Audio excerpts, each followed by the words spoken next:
Hi అండి.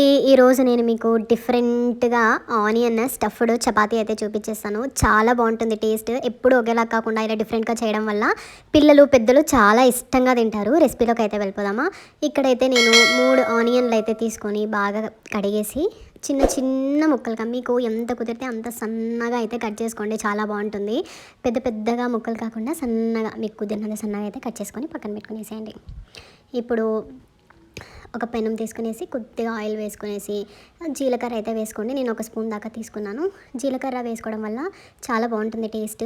మీకు ఎక్కువ తినలేమో అని అనుకునే వాళ్ళు జస్ట్ ఒక హాఫ్ స్పూన్ దాకా జీలకర్ర అయితే వేసుకునేసేయండి. ఇప్పుడు మనం ఆల్రెడీ కట్ చేసుకున్న ఉల్లిపాయలు అనేది ఉంటాయి కదా, అవి మనం ఇందులో అయితే వేసుకునేస్తున్నాం.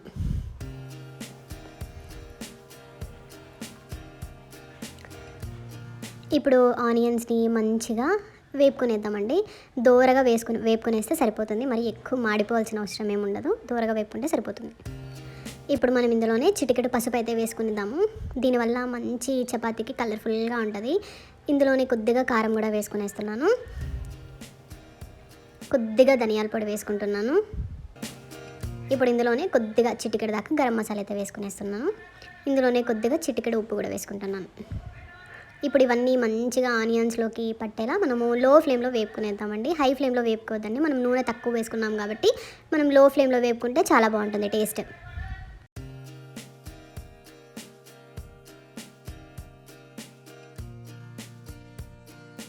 ఇలా మంచిగా వేపుకునే దాన్ని చల్లార్చుకొని పక్కనైతే పెట్టుకునేద్దామండి. చూడండి, ఇలా మంచిగా ఆనియన్స్ చూసారా, ఇలా ఉంటే సరిపోతుంది. మనం ఎక్కువ మాడిపించాల్సిన అవసరం ఏమైతే ఉండదు. ఇప్పుడు నేను 1.5 కప్పు దాకా గోధుమ పిండి అయితే తీసుకునేస్తున్నాను.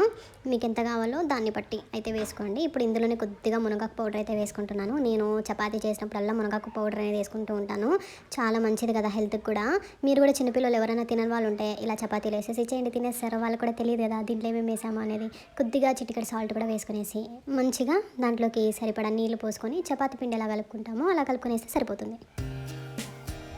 ఇప్పుడు ఆనియన్స్ అనేవి మనం స్టఫ్ చేసుకొని పెట్టుకున్నాం కదా, ఫ్రై చేసుకొని ఇప్పుడు మనము చపాతీలాగా చేసుకునేస్తున్నాం. ఇక్కడ చపాతీని ఎంత పెద్దగా చేసుకుంటామో అలా చేసుకొని మిడిల్లో చాక్ ఎత్తుకొని చిన్నగా ఘాటు పెట్టుకొని మనం ఆల్రెడీ ఆనియన్స్ అనేది ఫ్రై చేసుకొని పెట్టుకున్నాం కదా అది మనము ఇలా చిన్నగా స్ప్రెడ్ చేసుకునేద్దాం మంచిగా.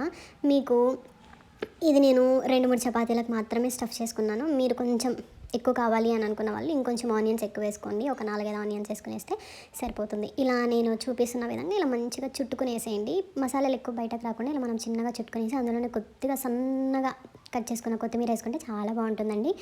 ఇప్పుడు మనం పొడిపిండి చల్లుకునేసి చపాతీని ఎట్లా చేసుకుంటామో అలా చిన్నగా మనం స్ప్రెడ్ చేసుకునేస్తే సరిపోతుంది. ఇప్పుడు ప్యాన్లో కొద్దిగా బటరు లేదా నెయ్యి వేసుకోండి. నూనె బదులు చాలా హెల్తీగా ఉంటుంది. బటర్ వేసుకునేసి ఆ పొడిపిండి ఉంటుంది కదా, ఆ పొడిపిండి కనిపించకుండా చిన్నగా మనము ఇలా స్ప్రెడ్ చేసుకునేద్దాము. చాలా బాగుంటుంది.